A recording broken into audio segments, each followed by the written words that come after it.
Mañana con 28 minutos, ya está en plataforma nuestra invitada Lucía Pozo, asambleísta por Avanza. ¿Cómo le va, asambleísta? Buenos días. ¿Nos puede activar el audio, por favor? Sí, Ahora muy sí. buenos días. Un saludo muy cordial para ustedes. Un fuerte abrazo hasta Guayaquil. Gracias y bienvenida al panel de I99 asambleísta. La verdad que hay algunos temas dentro de la Asamblea Nacional. Y quiero empezar por lo del IVA. Hay cuestionamientos desde el punto de vista jurídico en el sentido constitucional. ¿Lo actuado por la Asamblea es lo adecuado o no? Hemos escuchado varias ópticas y varias visiones. En efecto, estamos observando constitucionalistas señalar con el dedo la actuación de la Asamblea Nacional ante la propuesta en el proyecto económico urgente del presidente de la República. Como asambleístas, nosotros hemos dejado a salvo, luego de que se nos ha presentado un informe que se ha repartido en 4 bloques para su votación, aprobado 3 de ellos y, bueno, 4 con la aprobación al secretario para que pueda hacer los cambios de forma nada más, y dejando por fuera el tema del IVA. Existen antecedentes antes de la creación de la Constitución en el 2001, si no me equivoco, de un intento también de reforma que no prosperó, que fue declarado inconstitucional por el Tribunal Constitucional, se llamaba en esa época. Y ahora, pues, después de esta votación, hay que observar qué es lo que sucede con el veto presidencial que se envía y que será tratado el día de mañana. ¿A juicio suyo es constitucional lo que actuó la Asamblea o no? Mire, dentro del ámbito de sus competencias, nosotros creo que hemos ejercido una votación ante la cual el presidente ha enviado una carta. Ustedes deben haber conocido que existió una carta enviada por el presidente de la República al presidente de la Asamblea ante el conocimiento del informe previo a que se ponga en conocimiento del Pleno Nacional para el debate, en el que estaba de acuerdo. Yo entiendo que ese no es usual el procedimiento, sino hasta después de la votación, pero dadas las condiciones y puestas sobre el debate, nosotros hemos optado por votar y mi votación en el tema del IVA ha sido en contra. En todo caso, el artículo 135 de la Constitución dice claramente que solo el presidente puede establecer impuestos y no la Asamblea. Le da la facultad estrictamente privativa para hacerlo, es correcto. Y entonces, ¿en qué quedamos con lo que hizo la Asamblea?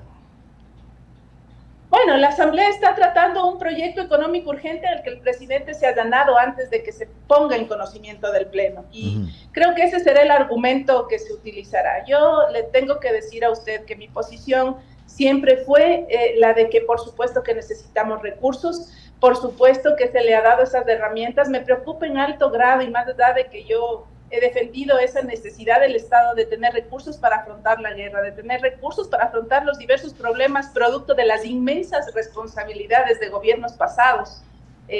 Ahora se le ha dado varias herramientas, entre ellas el ISD, que es un impuesto directo, que es un impuesto que puede recaudar tributos de manera inmediata. Tenemos las contribuciones extraordinarias temporales y la de la banca.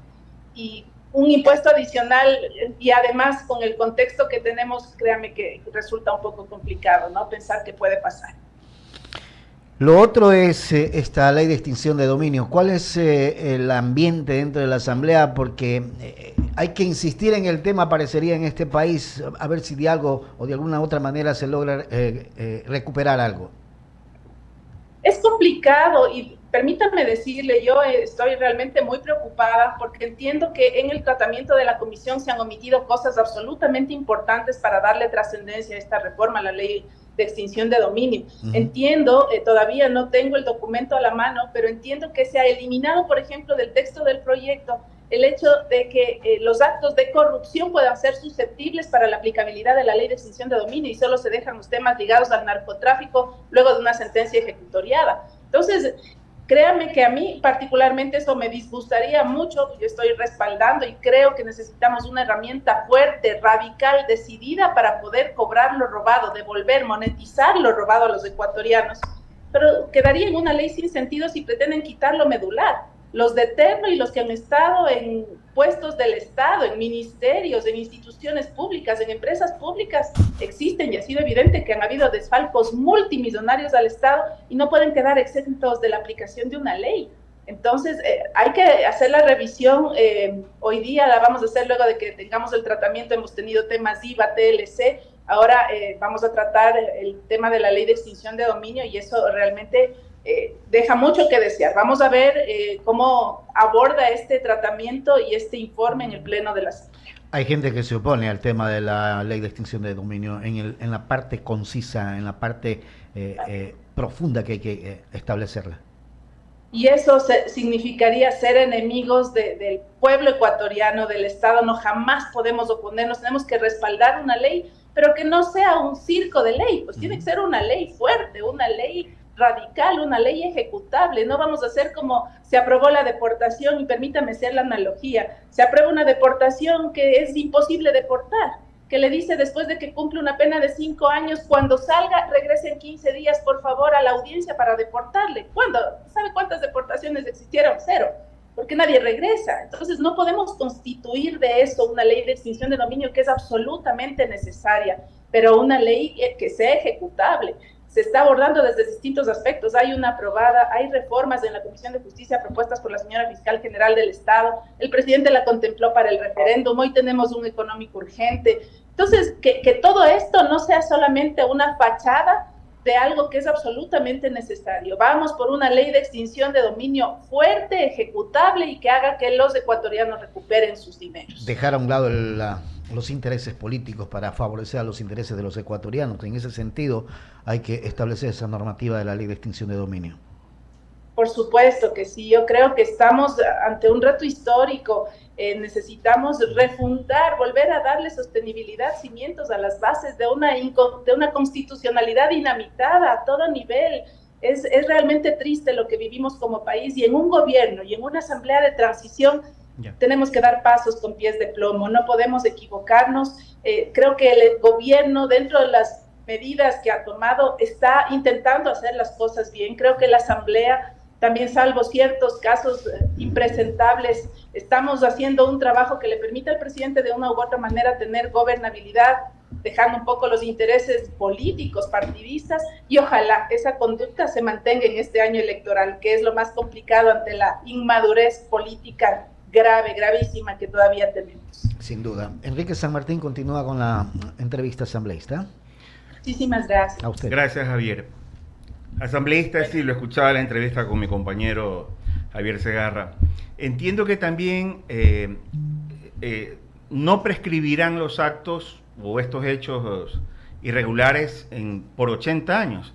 Y eso me parece saludable, favorable, porque en algún momento determinado usted sabe que se pueden presentar alegatos y en algún momento determinado resulta que la persona que estaba involucrada en estos temas pues puede salir a través de argucias, y lo bueno es que al menos por en el tiempo se va a sostener esta acción asambleísta. Sí, muy buenos días, un placer saludarlo.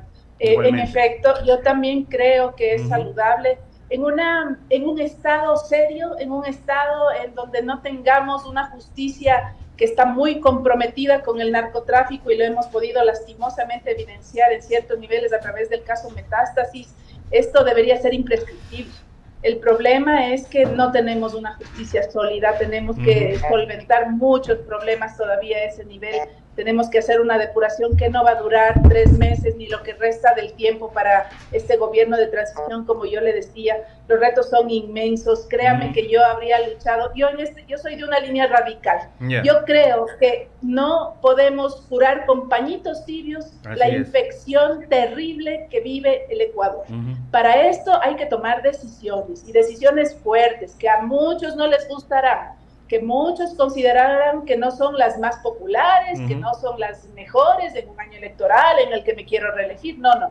Pero si alguien realmente piensa en el Ecuador, tiene que volver a cimentar las bases de un Estado sólido, responsable, con autoridad en nuestros puertos, fronteras, aeropuertos, saber a quién le abrimos la puerta y a quién no. Tenemos todo el pleno derecho. La gente no quiere hacerlo. Miran los políticos hacia otro lado, porque es que si hablo así, los de acá se me enojan, me restan votos, y entonces estamos siempre pensando en el cálculo político, electoral, en un momento en el que el Ecuador necesita realmente decisiones fuertes. Y en el tiempo, créame que estas generaciones y las futuras sabrán realmente reconocer y agradecer esas decisiones importantes que hoy son absolutamente necesarias. ¿No? Y en estos momentos Ecuador vive una etapa, crea lo que la mayoría de los ecuatorianos nunca imaginamos en la historia. Y malas son las comparaciones, pero ayer, por ejemplo, en Argentina se debatía la ley Ómnibus. No pasó. Pero esto generó una reacción del presidente Javier Milei, quien les dijo un poco más antipatria. ¿Por qué? Porque él está tratando de sanear, si se quiere, por más de 2 décadas y tal vez algo más, un sistema obsoleto, caduco y que al igual que en el Ecuador, es un estado pesado, obeso. Y por eso en algún momento se hablaba de que entre las necesidades económicas de este país hay, por ejemplo, 10.000 millones de dólares que hay que gastar en el año. No es inversión, es gasto público, para sostener una burocracia pesada en el país. Hablamos también del tema de los combustibles, un subsidio que creo que Venezuela y Ecuador a nivel de Sudamérica son los únicos países que subsidian el combustible. Y así otros temas en general que tienen que ser revisados porque el país no da más. Ojalá que sea el momento de un cambio estructural asambleísta. No solamente por parte del presidente, ustedes también que son una parte importante en este engranaje. Sí, es correcto. Permítame un poco dividir un poquito para responder. Claro que sí, por supuesto. En el tema Milei, de acuerdo, pero hay una gran diferencia entre Milei y el presidente Noboa. Milei tiene todo un parlamento en contra. Así y el presidente Noboa tiene 2 meses de una asamblea que de 10 leyes que ha aprobado, 9 la han aprobado con más de 100 votos. Es un presidente que en la historia del Ecuador jamás ha tenido un respaldo importante de la asamblea, más allá de las diferencias políticas, y el presidente debería capitalizar esa situación, porque es muy importante decirlo. Ningún presidente ha tenido un respaldo generalizado de todos los sectores, más allá de cualquier cosa, y que hayan aprobado 10 leyes en 2 meses. Esa es una diferencia importante. Y por otro lado, usted tiene toda la razón, y yo vengo trabajando como asambleísta particularmente en eso. Nosotros no podemos perder lo que a pulso y con mucho esfuerzo hemos ganado en 2 meses, recuperar en algo la credibilidad de una institución que ha sido el circo más vergonzoso, más decadente de los últimos años. Ayer otra vez los que están acostumbrados a ese circo intentaron nuevamente volver a convertir a la Asamblea Nacional en un espectáculo macabro. Eso no puede volver a suceder, y yo espero, como nuestros compañeros solicitaremos, es que se aplique con rigidez el código de ética. Esa imagen, si queremos solidificar lo que hemos venido haciendo, no se puede permitir. Y por otro lado, usted también tiene toda la razón. Yo he presentado un proyecto de ley para la eliminación de la CENESID, y como la CENESID, más de 33 instituciones del Estado que no sirven para nada. Perdónenme la expresión. Sí, si nosotros o el Estado nos dice a nosotros, necesitamos sus votos para el IVA, el Estado tiene que hacer su parte. No puede toda la pelota de la carga, del peso, del costo de implementar un impuesto, asumirlo solo la Asamblea Nacional. El Estado tiene que reducir su tamaño. No puede ser que hasta el 2019 teníamos un instituto espacial. Aquí nos resolvemos los problemas del territorio y gastamos 36 millones de dólares en problemas de la luna. ¿Y quién devuelve? Y así como esa institución 33, que son sanguijuelas, permítame la expresión, de un Estado pequeño, de un Estado en guerra, de un Estado en crisis, de los que ahora se rasgan las vestiduras y han sido los que nos han puesto en la posición que estamos. Una más de mi parte para luego darle paso al abogado Ramiro Cepeda. Entiendo que una vez que se apruebe la ley de extinción de dominio, un porcentaje de ello irá también para la salud de los niños. Y eso es bueno para obras sociales también. Mire, precisamente de eso le hablaba. En el último informe en el que yo realmente me preocupa mucho los cambios que se han hecho, entiendo que se ha eliminado esa disposición de recursos que ya tenían 3 espacios para estar previstos su destino. El uno era las juntas parroquiales, el otro era la capacitación y el mejoramiento técnico y tecnológico de la Fiscalía, y el otro era el tema de la niñez. Y ahora entiendo que se ha dejado abierta esa posibilidad. Entonces, mire, esas son cosas que no pueden pasar. Yo seré muy clara en mi ponencia en el Pleno de la Asamblea Nacional. no podemos seguir dejando cabos sueltos en el camino. Si queremos hacer las cosas, hagámoslo bien. Es una primera parte en la que tenemos que saber para qué recuperamos estos fondos, para componer donde se ha descompuesto socialmente el Estado.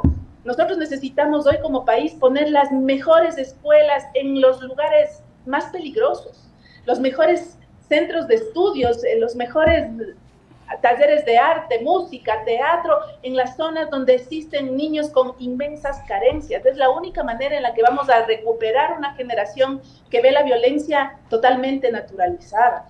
Entonces, esos recursos que se van a recuperar de este dinero que ha convertido nuestra sociedad en lo que hoy es, tienen que reinvertirse precisamente en recuperar el punto focal, el inicio, el proceso del cual se desencadena todo el mundo de violencia en el que hoy afrontamos como ecuatorianos. Muy gentil asambleísta, continúe el abogado Ramiro Cepeda. ¿Cómo le va, Lucía? ¿Qué tal? Buen día. Un placer, don Ramiro, gusto saludarlo. Vea, yo soy bastante escéptico de que este país se cambie por leyes. Lo primero que hay que trabajar es en la función judicial. Y le voy a explicar por qué. Ahí va una madre a reclamar alimentos y le piden coima. Va un arrendatario a pedir justicia con su arrendador y le piden coima. Va un trabajador a reclamar su derecho contra el patrono o el patrono contra el trabajador y les piden coima.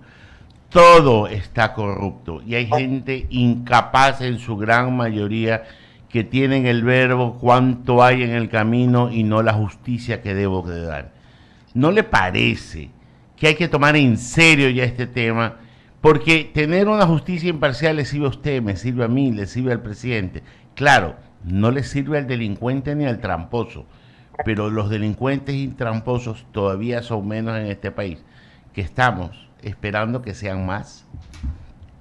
De acuerdo, y por eso hace un momento yo le decía, en el tema, por ejemplo, de la extinción de dominio que han puesto ustedes sobre la mesa, sería que deberían ser temas imprescriptibles y no podemos precisamente por lo que usted ha manejado, ¿no? Mi propuesta habría sido eso, que jamás prescriban. Hoy está previsto 80 años y es precisamente por esa falencia en el orden judicial. Nosotros estamos con un problema gravísimo aquí. ¿Por qué no se implanta, por ejemplo, o no se habla abiertamente del debate de la pena de muerte? Porque muy bien puede alguien pagar y se juega la vida de un inocente. Necesitamos resolver con mucha celeridad una depuración importantísima del sistema judicial a todo nivel. El caso Metástasis es un pedacito y lo que hemos visto. Esperemos, porque yo creo que en este proceso estamos desnudando recién una pequeña partecita de lo que, usted lo ha dicho, de lo que los ciudadanos conocemos y sabemos y no se ha logrado realmente generar un cambio estructural. Yo lo decía ayer, si no me equivoco, en mi discurso en la Asamblea, el presidente Noboa necesita hacer cambios estructurales. Tenemos que tomar acciones permanentes que nos permitan hacer correcciones para no tener que tomar medidas reactivas ni extraordinarias. Y eso sugiere un proceso, no se puede hacer de la noche a la mañana. Como le planteaba yo al señor director del SNAI, créame que en un momento como este, creo que es más barato, más eficiente y más rentable para el Ecuador depurar absolutamente a todos los agentes penitenciarios, absolutamente a todos. Y le ponía un ejemplo, tenemos más de 70,000 agentes calificados de seguridad privada sin trabajo. Aprobamos hace poco la ley. Y hay estos números, gente calificada, gente para preparar nuevamente que pasen pruebas de confianza, porque los funcionarios públicos deberíamos pasar pruebas de confianza. Y en eso usted tiene razón, la Corte Constitucional ha boicoteado también este país. Imagínese declarar inconstitucional una prueba de confianza, terrible. Entonces tenemos que hacer un análisis de todos estos temas, porque si no tenemos una justicia calificada, veraz, realmente todos los esfuerzos que se puedan hacer a todo nivel. Y como usted dice, la discriminación, la pobreza no se cambia por decreto, no es que vamos a dictar un decreto, una ley y todo eso ha cambiado y todos vamos a aplaudir. Aquí leyes hay de sobra, ni los abogados sabemos cuántas leyes hay. Por eso estoy proponiendo también un proceso de codificación serio en la Asamblea Nacional. Lucía, agradecerle por habernos atendido. Tiene que ir al Pleno ahora a trabajar y a votar por la ley de extinción de dominio. Ya sí, hay que ir a trabajar, a veces toca. Que tenga un buen día. En mi caso, siempre. Que quede muy claro. Está bien. Es para ponerle un poco de humor, Lucía, con todo el respeto y cariño que se tiene a nuestros entrevistados No, siempre. Gracias. Que tenga un buen Hasta día. luego. Buen día. Deme ¿Sabe la qué? hora, por favor. antes de Claro, abrir el espacio. encantado de la vida. Pero son se pone 14, nervioso, por 14 Dios. para las 9.